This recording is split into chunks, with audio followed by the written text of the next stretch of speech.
qui a été fait. Je me souviens qu'un jour, mon téléphone sonne et je vois Maurice Kamto. Et je décroche, bonjour, on se fait des civilités. Et il me dit, il faut qu'on se voit. Je dis, ben ok, je viens vers vous. Et je me déplace, je vais chez lui, à Santa Barbara. Et à l'occasion, je me fais accompagner par Bertrand Onana à ce rendez-vous. Et je l'y retrouve, il était avec deux personnes, je crois. Jules Domché, le journaliste de Vox Africa, et je crois M. Okala Ebode. Mais en fait, tout ça avait été bien arrangé, hein, parce que voilà, Vox Africa, quelques temps avant, j'avais rencontré Jules, que je connais depuis longtemps, d'abord à Soir, je crois, voilà, on a été à Soir ensemble, et puis j'étais chroniqueur à Vox Africa, où il était le patron. Donc, on se connaissait depuis longtemps, mais quand j'étais entré en politique, j'étais plus trop chroniqueur, mais on s'était retrouvé comme ça fortuitement quelque part en ville. Et il m'a dit, bah, écoute Cabral, on va vers les élections, il serait bien que les forces politiques assez importantes puissent mutualiser. Je lui dis, mais moi, j'ai pas de souci. Il me dit, bah, oui, mais moi, je vais organiser un rendez-vous avec le prof. Si tu es d'accord, je le fais. Donc, il n'était pas surprenant de le trouver avec le prof lorsque je m'y suis rendu. Et nous avons discuté avec beaucoup de cordialité. On a évoqué l'hypothèse d'une mutualisation entre nous. Et nous sommes très vite tombés d'accord sur une approche. Déjà à l'époque, nos militants respectifs ne s'aimaient pas beaucoup. Bon, ça, c'est un secret de polichinelle. Donc, nous nous sommes dit, pour amener nos militants à s'aimer, il faut qu'ensemble, nous posions un certain nombre d'actes sur le terrain. Et au moment où on s'est même vu, on n'avait pas encore convoqué le corps électoral. Mais ça s'est passé quelque temps juste après. Et dans notre feu de route qu'on avait arrêté ce jour-là, il était question que nous allions sur le terrain ensemble, mobiliser les gens à s'inscrire sur les listes électorales, que nous organisions en tout cas un certain nombre d'activités, dont je crois qu'on avait arrêté la liste. Et puis, deuxième chose, on est tombé d'accord que nous deux, nous ne serions pas candidats, que c'est l'un d'entre nous qui devait l'être, et que le choix de l'un d'entre nous interviendrait un peu plus tard, histoire déjà, comme je l'ai dit, de travailler ensemble, de laisser aussi la porte ouverte à d'autres leaders politiques ou organisations politiques de nous rejoindre. Et puis on s'est dit plus tard, on allait dégager lequel d'entre nous pouvait être candidat. Et on a convenu au terme de cet échange de coucher tout ce que nous nous étions dit sur du papier dans une sorte d'accord politique. Et nous nous sommes donc donné rendez-vous plus tard. On a donc confié la charge à nos collaborateurs de rédiger, un document. Et j'ai mis Bertrand Onana sur le coup, et lui, il a mis Jules Ndomché sur le coup. Donc, une semaine par là, je crois, après, une dizaine de jours, Bertrand Onana, qui me représentait là-bas, enfin, dans ce petit groupe de travail, m'appelle, il me dit, ben voilà, nous avons conçu un petit document, il faut que tu valides. Il me l'a envoyé par WhatsApp. Et il me dit, si tu valides, ben voilà, c'est bon, on peut demander, je vais dire à Jules de dire au prof aussi de nous dire quand il pense qu'on peut se voir. Et moi, je lui dis tout de suite, écoute Bertrand, dans cette affaire, rédiger un document de cette nature, enfin, c'est pas bien compliqué. Maintenant, sur la forme, on a même la chance d'avoir le prof avec nous, il saura corriger les questions de forme et tout. Donc, si lui, il est d'accord avec ça, ben, on se voit. Il me dit, OK. Et ce jour, je me rappelle toujours comme si c'était hier, je revenais d'une action, d'un meeting à Obala.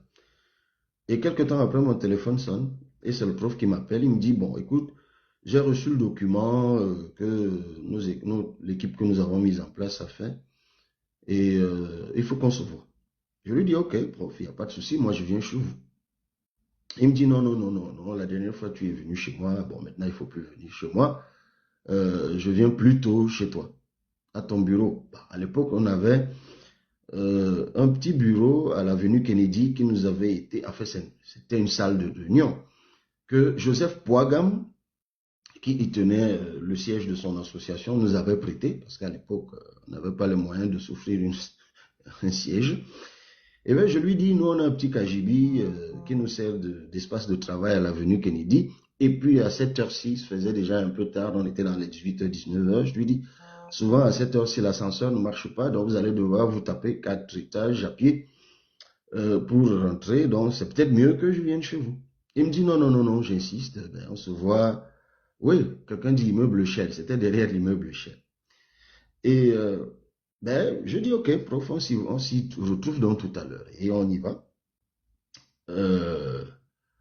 On se retrouve là-bas. Et je le trouve au parking avec Jules Domché. Et moi, je venais de Bala avec Abdourahman Mokhtar, qui est ici. Hamatoukour Gandhi, qui est membre du bureau politique du PCRN également. Et puis Bertrand Onana, et on monte donc ensemble dans mon bureau. Et puis je lis le document. Moi, je trouve que le document est fidèle à ce qu'on s'est dit. Je sors mon stylo pour signer. Et je lui dis non, on va peut-être pas signer comme ça tout de suite. Il y a quand même des préalables qu'il faut aborder. Et sur le coup, je suis surpris. Je regarde Bertrand Onana qui comprend le sens de mon regard et qui, lui, sur le coup, immédiatement s'énerve un peu. Et arrête Jules tout de suite et lui dit, bah, écoute, tu m'embarrasses quand même devant mon leader à moi, parce que s'il y avait des préalables à cette affaire, nous étions ensemble au parking tout à l'heure, quand il nous a retrouvés, tu aurais pu m'en parler. Et ça donne lieu à une courte chamaillerie un peu, enfin, entre Jules et lui. Et tout de suite, le prof prend la parole. Alors, je ne sais pas si Mokhtar est là, parce que je vais le faire monter pour qu'il dise la réponse qui a été donnée par le prof ce jour-là. Alors, Mokhtar, je suis en train de te faire monter. Je voudrais que tu t'exprimes. Il est déjà monté, il répond. Oui, je l'ai fait monter. Alors, Mokhtar, est-ce que tu es là?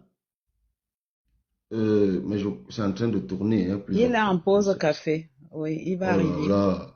Il Est-ce que va quelqu'un peut arriver. l'appeler? Que quelqu'un l'appelle direct sur sa ligne Il est pour là. qu'il vienne, Il est là. pour qu'il vienne. Il doit avoir un problème de connexion, ça part, ça vient ou bien il est en train de prendre un appel. Non, Ok. c'est un appel, Bon, c'est de un toute appel. façon, euh, C'est bon, président, je suis là, je suis là, je suis là. J'étais en alors, train de prendre un appel. Un appel. oui, alors s'il te plaît, est-ce que tu peux dire rapidement aux gens ce qui s'est passé le jour où on s'est vu avec le prof Kamto dans mon bureau? Ah, ok, président. C'était en 2018. On sortait d'une descente, je pense, vers Oubala.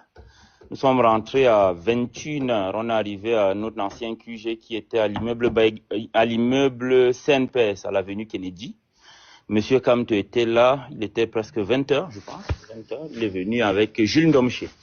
À cette rencontre, il est venu à Jules Domché. Toi, il y avait moi et Gandhi nous attendait. Dans la réunion, c'était toi, moi, Prof Kamto et Jules Domché. Il était question de parapher un document qui mettait en place, qui fixait les bases d'une collaboration, d'une collaboration pour en vue de surveiller le vote et une collaboration d'action même sur les activités. Et après, les discussions devaient se poursuivre pour savoir qui allait être devant entre vous deux. Et ce jour-là, la personne qui a pris la parole en premier, c'était Jules Domché. Je me souviens toujours, je vais toujours garder ces mots en tête. Il a dit, avant même de parler de ça, il faut d'abord parler du contrat. Le contrat, vos équipes avaient travaillé sur ce document, avaient envoyé à l'équipe du professeur et jusqu'à arrêter la mouture définitive qui avait été acceptée par les deux camps. Donc ce soir-là, il était question de relire le document et de signer le document et officialiser. Quand le prof Kamto est arrivé, il a pris le document, il l'a lu, il a dit qu'il y a quelques erreurs et et vous lui avez dit, bon, c'est lui le prof, s'il trouve qu'il y a des erreurs, ça, on peut rien faire. Il a barré complètement le document. Il a dit non, il y a des erreurs, on peut pas travailler avec ce document-là. Et d'ailleurs, c'est même pas pour ça qu'il est là. Il faut qu'on discute d'autres choses. C'est là où Jules Ndomche prend la parole. Il nous dit, Cabral, tu n'as pas la technologie pour renverser le régime de Yaoundé. Nous, on l'a. Viens, tu t'alignes derrière nous. Arrêtons tout ce cinéma. Aligne-toi et on va voir comment les histoires de collaboration, signature, tout ça, ça nous perd le temps. Nous, on pense que tu dois t'aligner derrière nous et on va travailler ensemble. Et la réponse a été, ce jour, pour l'anecdote, moi, je voulais m'enflammer. Le président m'appuyait la cuisse que calme-toi. Tu es dans une réunion de haut niveau. Tu ne dois pas tenir certains propos. Donc, je me suis calmé. J'ai rien dit. Et après, Jules Ndomche, le prof Kamto a pris la parole pour dire la même chose, dire que non. Lui, il pense vous deviez vous voir quand il a annoncé. Il y a eu beaucoup d'appels téléphoniques, il y a eu un buzz terrible autour de ça. Donc, à partir de là, il considère que vous êtes quelqu'un d'important. Moi, la question qui m'était venue en tête, c'est avant, est-ce qu'il ne considérait pas qu'on était important? Mais bon, ça, c'était mon avis. Et qu'il considère qu'on doit plus perdre le temps. Le mouvement que vous étiez en train de diriger à l'époque, qui était 11 millions de citoyens, parce que il y a 11 millions d'inscrits. Le mouvement 11 millions d'inscrits devait simplement se mettre dans la mouvance du MRC et continuer. À cette sollicitation, vous lui avez dit que vous n'êtes pas seul dans le parti politique, dans le mouvement. Vous deviez parler avec vos cadres. Et après la réponse de vos cadres, vous allez revenir vers lui. Et Jules Ndomche a dit que non, vous devez répondre tout de suite, que c'est de la roublardise et tout et tout. Ils ont parlé longuement et on s'est séparés là. Ils se sont levés un peu fâchés, ils sont partis. Voilà ce qui s'est passé. Ok, merci beaucoup. Certainement, certaines parties, peut-être que vous aurez... Non, ça va. C'est une anecdote que beaucoup de gens ne connaissent pas. C'est une séquence de vie sur laquelle je ne reviens pas souvent, mais puisqu'on parle de coalition aujourd'hui, il fallait quand même que les gens sachent qu'il y avait eu des discussions entre nous et que, alors qu'on avait convenu de quelque chose au premier rendez-vous, cette chose-là a été complètement balayée du revers au deuxième rendez-vous et puis il n'était plus question de respecter ce qu'on avait convenu, mais plutôt que je m'aligne. Et c'est sur ces entrefaites que les échanges qu'on avait s'étaient arrêtés. Donc, depuis lors, moi je vous disais tout à l'heure que je suis constant. Je pense que et Mokhtar, il ne faudra pas beaucoup t'éloigner, parce qu'il y a un autre témoignage que tu vas faire tout à l'heure. Je suis resté constant, j'ai toujours pensé que il faut mutualiser. Mais il ne faut pas non plus faire de la coalition et de la mutualisation un fétiche. Absolument pas. Moi, j'ai un gros problème avec ce fétichisme et qui s'apparente à de la diversion. Parce que parfois, vous voyez, on s'accroche sur quelque chose, on répand un sujet dans l'opinion et on donne l'impression aux gens que c'est par là que le changement aura lieu. Et à chaque fois, on contourne l'essentiel, qui pour nous a toujours été les inscriptions massives sur les listes électorales, le vote massif, la vigilance massive par le peuple du vote. Parce que tout